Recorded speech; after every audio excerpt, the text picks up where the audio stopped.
Takže dobrý den, aby jsem vás chtěl pozdravit na mém let's play. První díl natáčím poprvé, že to bude asi hrozný, ale chci si to zkusit, takže natáčel poprvé. Chtěl bych sem natáčet s kamarádem Robikem, ale nějak jsme se nedohodli.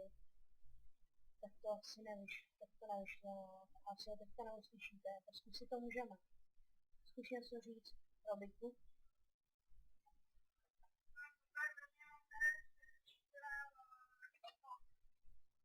Řekni ještě něco jednou.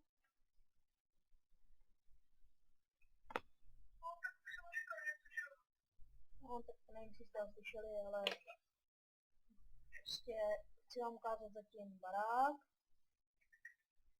let's play, protože ještě nic hotového nemám, tak nic nemůžu ukázat.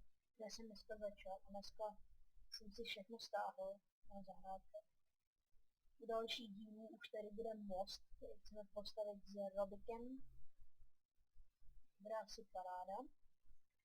Ale teď to bude asi hrozný, teď budu asi hodně hnědý s lajkama v první díl. Ale to nevadí vůbec. Každý natáčí poprvé. No ale železo.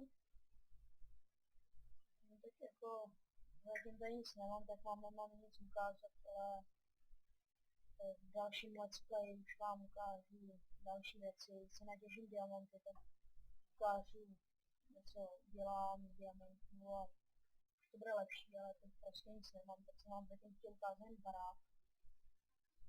A jak na tom budu, tak asi u dalšího dílu, dar.